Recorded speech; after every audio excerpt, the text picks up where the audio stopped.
2019. This is Barbershop Talk. I'm Donovan Bailey, co-host here.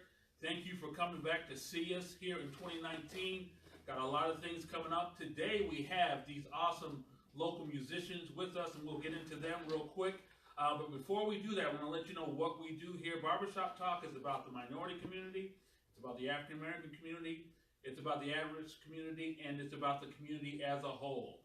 We really believe in Wellstone's quote, when we all do better, we all do better. And that's what we do here at Barbershop Talk. We need help as we go and grow. We have a periodical coming out. We have our website, Twitter, Instagram. Obviously, we have our Facebook. So we want you guys to join in with us. But welcome in 2019, our first show of 2019. And this is our music show, talking about urban music in Rochester and South Minnesota. Got these great musicians with me, and we'll get into that in a little bit. But before we do that, we want to reintroduce our Elephant in the Room segment and go right into that with these area musicians. So our Elephant in the Room segment, as we know, being in the barbershop, there are no elephants in the room. They're all exposed. We talk about elephants in the room. So that's what we're doing here at Barbershop Talk. And since we have local musicians, I thought I'd talk about some things that happened this week. Lil Wayne, Monday, the NCAA championship, he sang at the halftime show. And I know Lil Wayne is kind of eclectic. He wears weird stuff. I don't know about his music, but whatever. But this is what he wore. It's kind of a Where's Waldo? I'm aging myself here. Punky Brewster.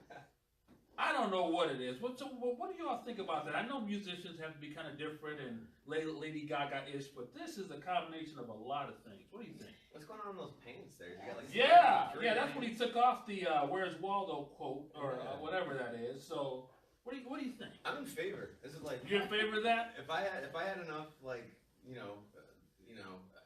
bravery to like wear that out, I was like, heck yeah, I'll wear that. Okay, all right. Well, this is Lil Wayne. I would just really, okay. To get everybody to ask what's going on. Is what sells. Yeah. Well, let me jump in here. This is even more deeper. Right.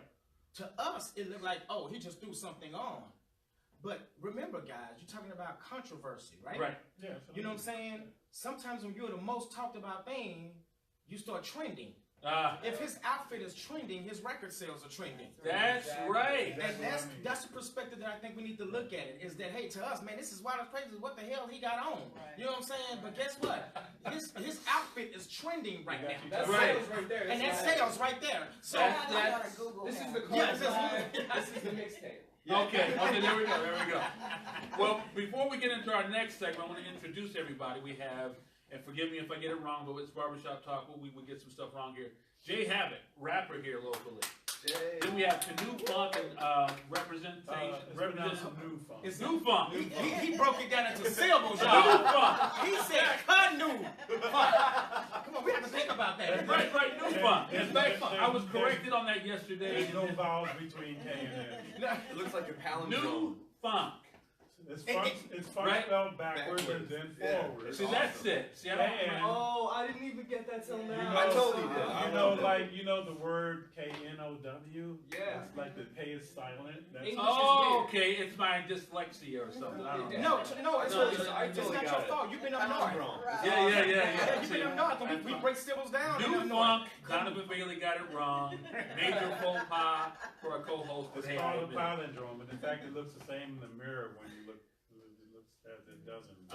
Let's talk about Lil Wayne's outfits. Yeah. So from that band, we have Doug Porter, LaSonya, Reverend Gabriel. And they've been here a while. Knufunk has been here. They've been doing a lot of great stuff, but we actually have them here talking to us today. And then we have who I'm calling the music man of Rochester, Minnesota, Mr. John. This guy is everywhere, every night. That sounds like way too much pressure. Let me tell it to you straight. Yeah. I'm just a guy that likes to play trombone. That's all there is. Who is also the music man of Rochester. So you got to throw that in there at the end. Subtitle. Well, and hopefully by the end of our show, we'll have a live jam session with these folks. Hopefully at the end of the show here. But we welcome all of you. As we get into our next segment, This one is the biggest controversy as it relates to music this week. Surviving R. Kelly, the docuseries on Lifetime came out, and I work for the Public Defender's Office. So, and I made a mistake, I'll be honest with you. Late at night, the docuseries comes on, and I know what he's done or allegedly done was very, very gross, right? And I'm like, should I watch this? And I watched a couple of times. I already heard this like 10 years ago, and next thing you know, I'm into it an hour later.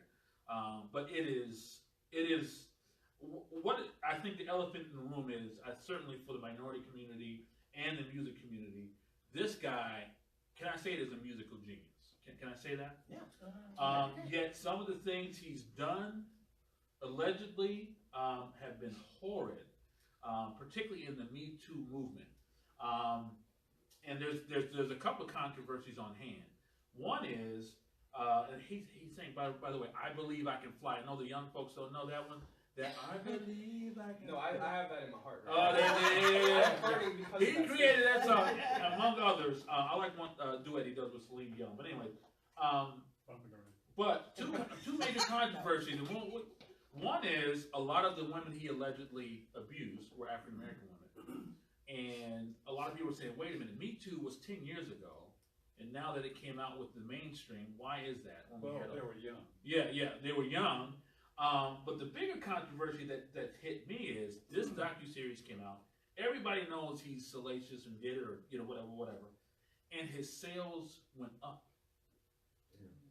How is that? I mean, even the whole thing of R. Kelly. How did his sales go up when this man is allegedly this ugly? I think they say. Sorry, I'll let you. Yeah. Probably the same reason why Donald Trump got elected. What? Yeah. And the same reason why Lil Wayne wore that outfit. True. You know what I'm saying? No press is bad press, right? Right. So if we're talking about you, that means people are paying more attention, and even people that they don't even know much about R. Kelly, they'll be like, "Huh, who is this?" So they look him up, and every time somebody's talking about him, that's streams. Right. That's album sales, especially for the people that know. Oh yeah, that's right. He has that jam I like. Right.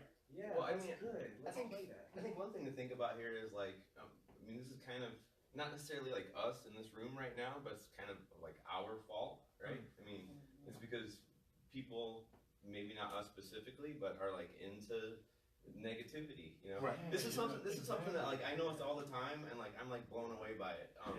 So like you put a post up on social media or something, Right. and if it's like a hateful post or something, like people like get all over it. Right, you know? right, If you put up a post that says like, my mom is the best person that I've ever met. She loved me my whole life. You know, and you're gonna. I mean, some people will pay attention, but like it doesn't get the same amount of attention. This is terrible. Like we should. This is not how things should go. Something's happening with America that's really weird. I don't know. Maybe America is becoming more masochistic. They love negativity. Right. And that's not good. I mean, it's taking the country down. It's all, like I said, it's the Donald Trump folks. Well, let me jump in here. But is that something that has been underlying, always been there? Yeah. Or is it now more popularized because we have an individual that brings about dissension in our country? And now he's giving it a platform to come out in the open. And we have a social media so it can blast it. Yes, so it blasted it, at warp speed. Right. It certainly makes things worse. I mean, right. Well, I would like to say, as the only woman on the panel, and the only Black woman here on the panel as well, is that this is not coming from the Black community. I'm from Louisiana, and these types of things happen all the time. Right. The whole time I grew up as a child, I was propositioned by several older men. Right. This was normal. It is accepted in the Black community. It shouldn't be. Right. So this is it's not new. Right. So the fact that he's been exposed, I don't think it really makes a big difference. Right. I mean, people can be outraged for a second. That'll last a minute. Right. This will pass. Right. And he'll still be R. Kelly. Right. Because it has always been this way. And I think as a community, that's something we need to bring to light. Like pedophilia it's rampant in the Black community. And I don't think that we don't talk about it. I remember going to college at first and having a feeling like I was it only happened to me. Right. And then I talked to the other girls that I went to college with, oh, this was normal. oh, my granddaddy, oh, my uncle, right, or my cousin, or the guy down the street that I used to call goddaddy. That all happened all the time. Right. So it's not new, right. but we don't do anything about it. Right. The older women in the community don't say anything about it. Old men will just be men. I Right. remember a lot of ladies telling me growing up. Right. And so I think as the newer generation, starting now, we have to be the change we want to see. Absolutely. We have to Absolutely. say this is not okay, and kind of break that generational curse. Because I think that that's just the way it's always been. So nothing's going to happen because of this. Right. A couple of people will just stop by his records for a little bit, and there you go. But you're saying that something should happen. it should happen, and we have to do something That's about right. it. We have to. That's right. Well, I agree with that, but I don't know the statistics, black community versus white community versus the whole. I'm specifically speaking about our community. Yeah. So Right, it right. happens in every community. Yeah. But I'm specifically speaking on ours because of where I come from. It was very prevalent. Right. I think something is going to come of it. I do think that they are now, based on the allegations and who have come forward, it's much, much more than back then. Back then it was about one individual. Now it's about multiple individuals, and that bring about a whole change in the narrative and the discussion talking points that the prosecutor's office that's actually investigating him is going to look at this. They're not looking at it from the same lens that they looked at it back then. Right. It's a whole new lens, and shamefully so, it's the documentary that brought it to light. But guess what? These women came forward, and it's good that they did. You know, what he's doing is not right. Because he is who he is does not make right what we do, what he did. We all are held accountable for our actions. Right. And you can't hide that from God. That's true. Well, that's I'm going to put that right there. I think one thing too is that, you know, like you were saying, Donovan, he's like a musical genius or whatever. And I think it's a shame that we will take someone who has like a talent and hold that talent above their like humanity. Right. Exactly. Yes. Accountability. Yeah. I mean, like, you know, so, you know, when even like just in day-to-day life, like hanging out with people, you know, I meet some brilliant like musicians, and they're like incredible musicians, and then sometimes they're just like terrible people. Right. And like I don't want to hang out with those people. Right. I mean, I'd rather like make music with someone who you know, I just like, Right. and is a good person. I mean, and I wish that we could kind of have those same values, like when we're buying music from people, and think a little bit about, you know, what this person is as a human.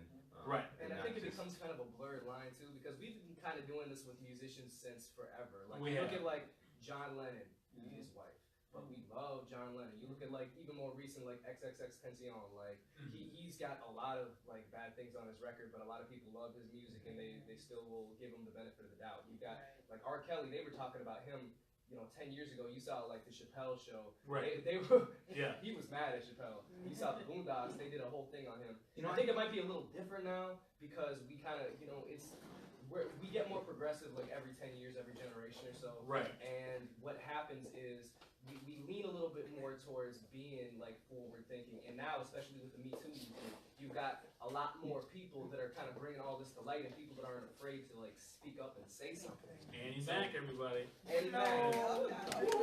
People that aren't afraid to say something. So now it's like it's more ripe. So now that this documentary came out, this little series came out, I think it came out at just the right time. Right. Because things go viral now, and people will talk about it for a while. And I've even noticed like, you know, when a couple of years ago, like when the Coney thing happened, like that came and went in a week. But now I think we're so much more integrated with the internet that the conversation with this has already lasted longer than that, I think. So I think that it's going to keep building, and we're going to keep moving forward, and we'll see where that goes. And we're kind of just, it's going to take time because you're changing a whole system. You're changing the way people think, and people aren't just going to change the way they think overnight. They're not just going to change because you tell them, oh, that's not good. You got to change the way people look at the whole world. So. Well, let me go a little bit step further, and we don't really have to go deep into this psychology, but I remember taking music appreciation in college, and we learned all the classical artists. All of them were crazy, right? They had some craziness to them that if they had social media now and all that kind of stuff, it'd be horrible. But I say that to say this, and this is, to me, this is funny. Many artists, whether poems or music, whatever, all of them have a crazy side, but it helps their creativity. Am I right in saying that? I disagree with you. Really? Yeah, I'm gonna tell you why. Because I wish Doug had some craziness in it. I'm dead simple. I just wish he just. You don't think it's crazy the way I do? Let's go crazy. Listen, I'm for real. Like Doug is like the most coolest, laid back person I've ever met. Where I get mad because he won't. You know what I'm saying? I swear to God, I'm the drummer that's mad because he won't get mad. And he never raised his voice in all this time. So I want to agree with you, but I don't. Well, let me give you an example. Because like Doug is like my exception to the rule. Now I'm gonna talk about everybody else. Prince, I'm kind of crazy. You don't know. the late great Whitney Houston, He's really crazy. Still. Michael Jackson, Elvis Presley.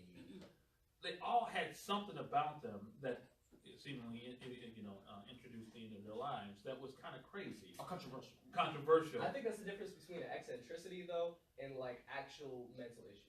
Right. Like sometimes, James Brown. Exactly. James Brown. James Brown. He was like, I love James Brown, but he was not a good guy.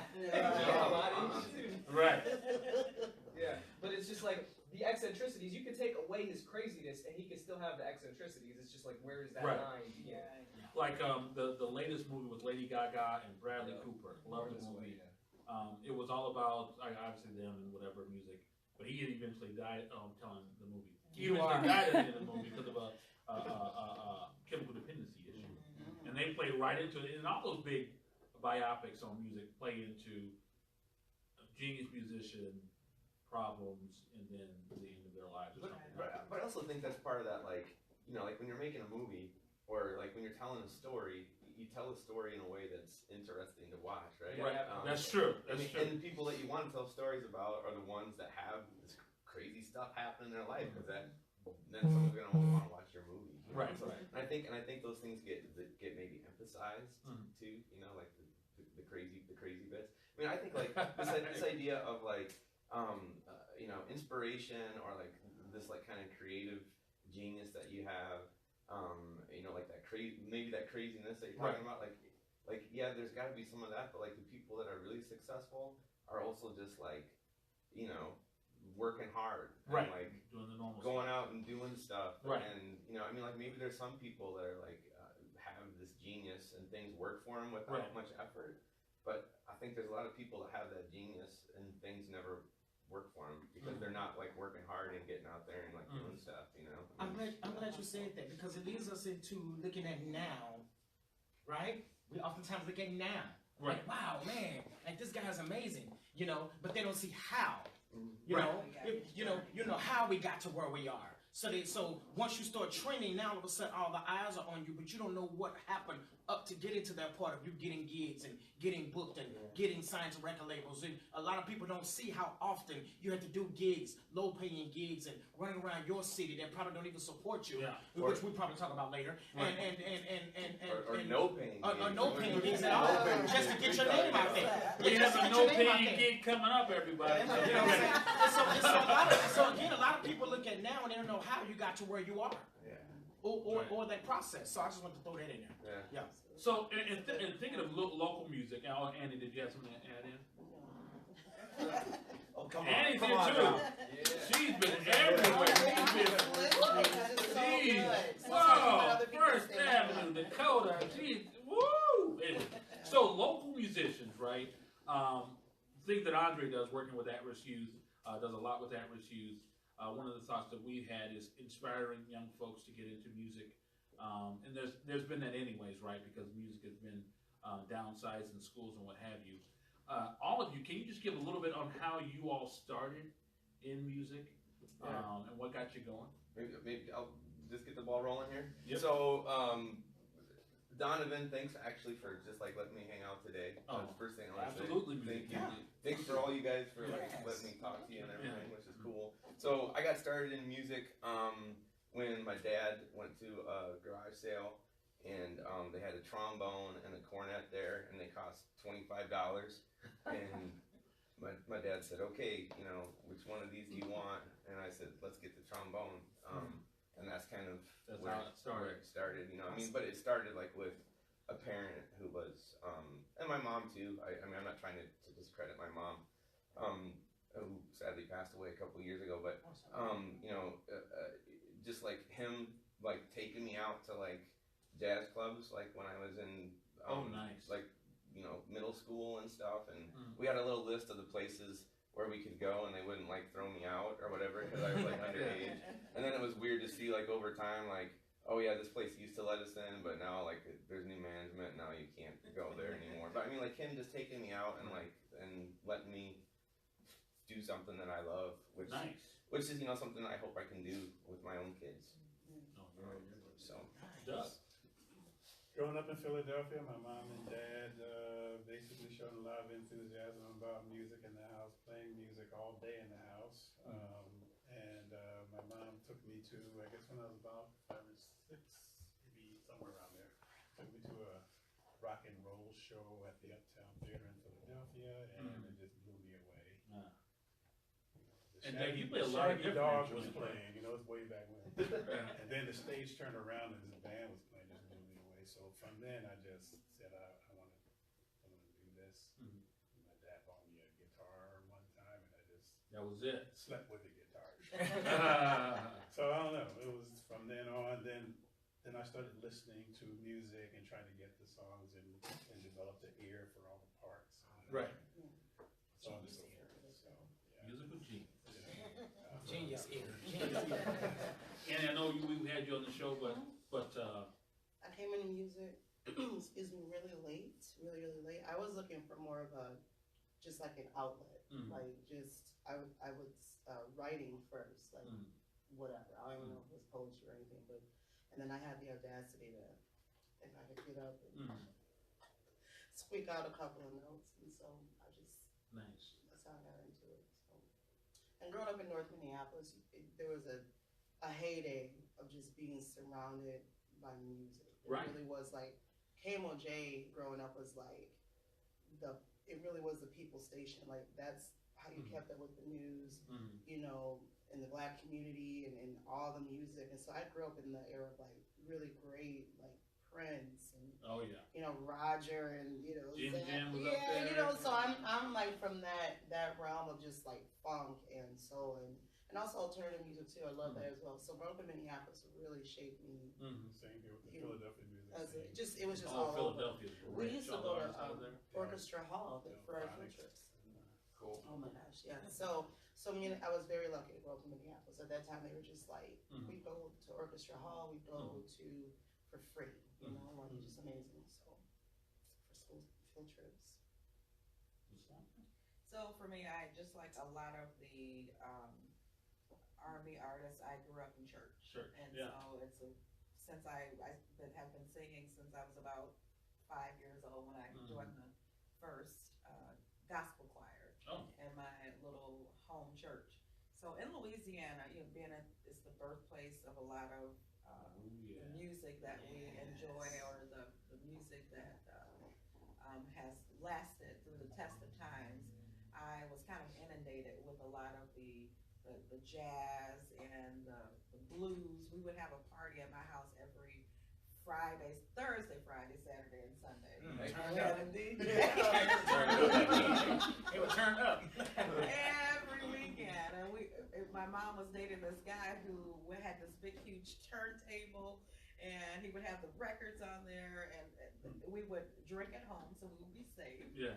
Not we. I wasn't drinking. Sometimes people would sneak me a little bit. But so there was that side of my regular neighborhood, and then the church. So I kind of grew up with music kind of in my bones. And then when I went to high school in the South, being in the band is a big deal. Big deal. So I went to Grambling State University. So one of the best bands in the land. So that was really, it kind of took me from just being local, doing things at home, to going around to doing things in the South. We really didn't come up north, but I played in the band. I sang in gospel choirs that travel. So I just love it. Yes, Gabriel. So I tell you, just like everybody else, my mom played a lot of music at home, but the drumming part of my life came from my mom, believe it or not. She was a drummer. And then it just kind of like when I was 5, I was in elementary beating on everything, and I would go to the principal's office, and mom would come to the school and whoop me with the principal's paddle. I'll never forget. And I'd go back in, and next thing you know, she's back up there the same week again because I got 2 pencils drumming on the desk. She said, "Listen, if you can get him, he's smart, but he's always drumming. If I walk out the classroom, he got the whole class riled up." So it started at a young age for me, drumming and getting everybody hyped. But like she said, down south, I'm from Dallas, Texas. I marched in the marching band in middle school.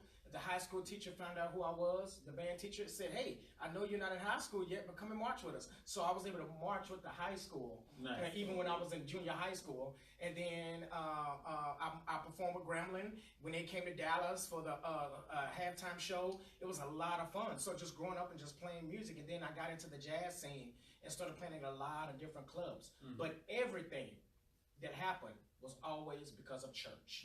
I was always a drummer in church.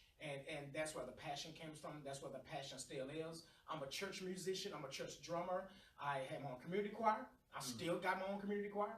And so I've done a lot of traveling with artists in Dallas and worked with Kirk Franklin and Fred Hammond and and Adam. Where you been at, by the way? I backed up.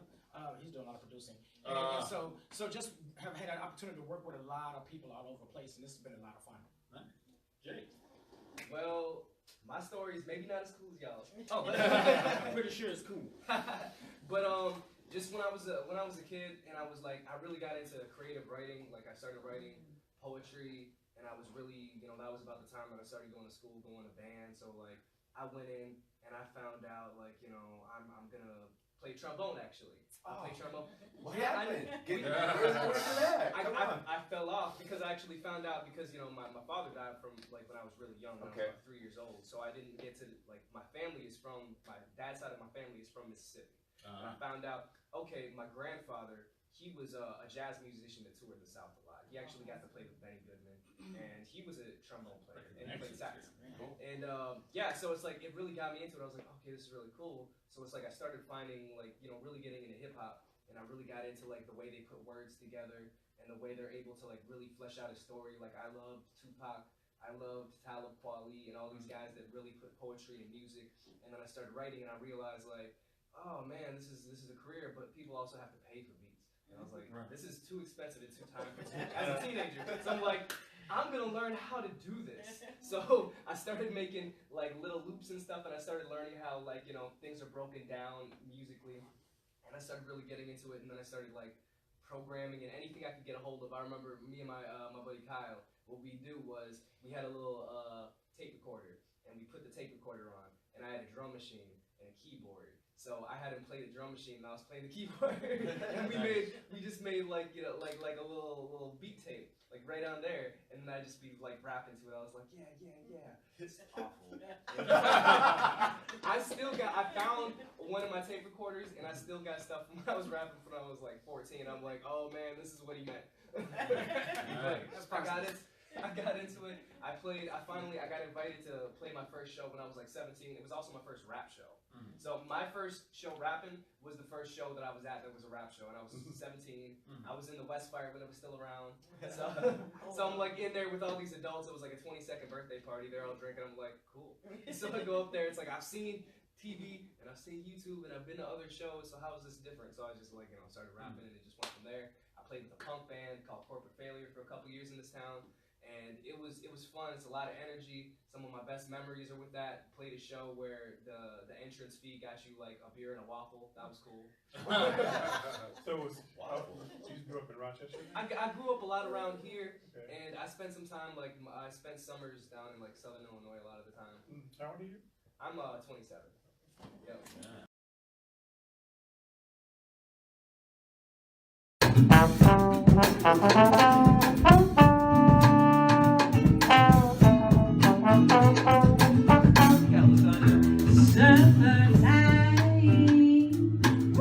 And living easy.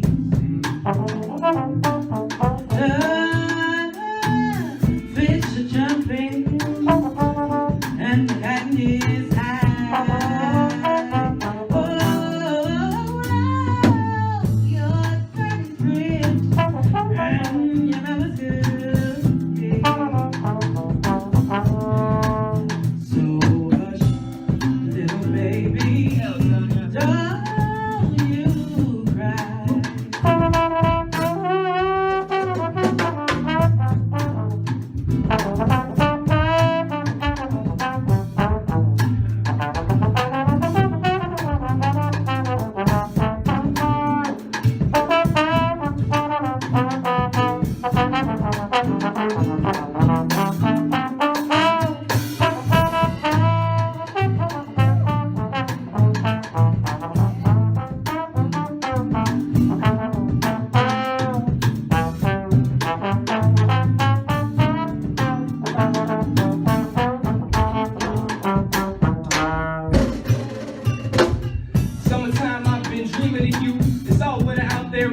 feeling the blues, I don't know what to do. I just step outside, it makes me miss school. I gotta work every day, gotta grind to get the pay. What do I do? What do I say? I gotta pay the rent every day. I don't know how I feel, it ain't so easy. But boy, I'm feeling so breezy by the way you leave me. I don't believe the times are right, man. I feel like I always gotta go out and fight, man. I put on my shoes one step at a time. I step out of the school and I get on my grind and I gotta do it. Gotta pay off my student loans, man. And it kinda makes me grown, so I go home. Yo, I'm dreaming of summertime. I need some grease on my chicken now. Yeah, dog. Yeah.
Amazing. Thank you. All right, man. Joe, I hear you. Gabe, that was so fun. That was awesome.